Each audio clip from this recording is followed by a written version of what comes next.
Dans la majorité de vos cours, vos enseignants vous demandent sûrement de faire une bibliographie. Je vais vous montrer un truc simple de garder tous vos sources en notes et une manière simplifiée de faire une bibliographie.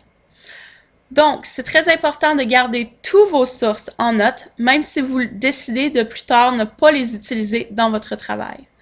Donc, pour garder vos sources en notes, dans Microsoft Word, vous allez aller dans l'onglet Références. Ensuite, vous allez sélectionner Gérer les sources, ce qui va vous faire apparaître cette fenêtre ici. Vous allez cliquer sur Nouveau et vous allez sélectionner le type de source. Donc, premièrement, ici, je vais vous montrer comment faire avec un site web qui l'auteur est moi-même. Le nom de la page web est TGJ2O, communication. Ça c'est le nom du site web. Le nom de la page qu'on va utiliser comme référence est Photoshop. Et je pourrais même sélectionner d'autres pages. Et ici, ça c'est l'année de la création du site web. L'année de consultation.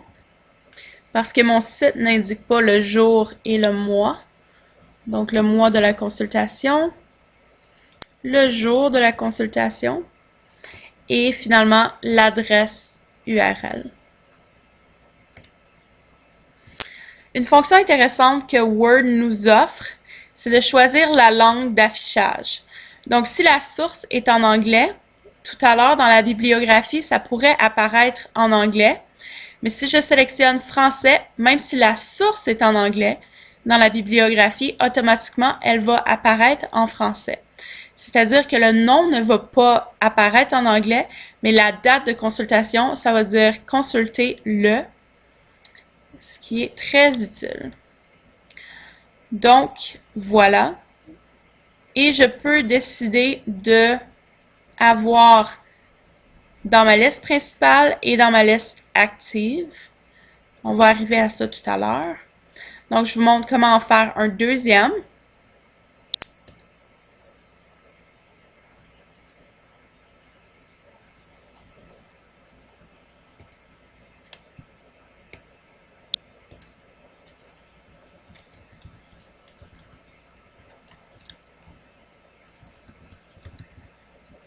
Encore une fois, c'est Library ici.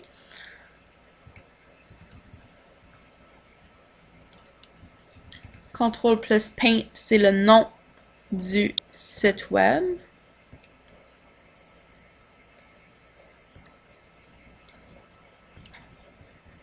L'année de consultation, le mois, le jour,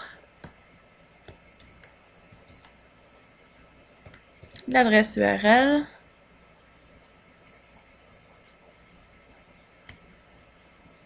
et là je peux regarder, d'habitude en bas du site web, ça nous donne l'année de publication. Sinon dans la section info, souvent, ou même home, on peut trouver la date de publication ainsi que l'auteur. Donc ici, c'est l'auteur est Matt.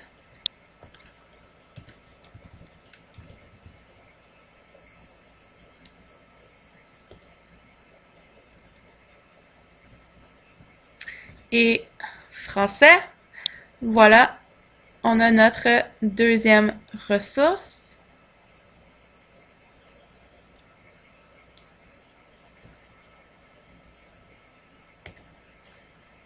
Donc, à la fin, je peux simplement cliquer Bibliographie, ce qui va additionner les sources que j'ai notées.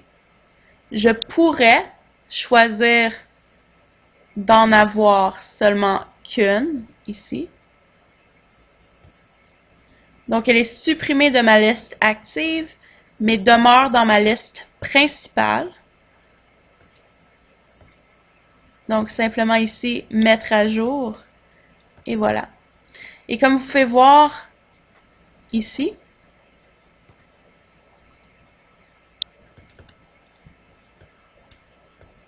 le format de ma bibliographie respecte les conventions demandées. Donc, automatiquement, j'ai respecté les règles de mise en page pour la bibliographie. Et c'est tout.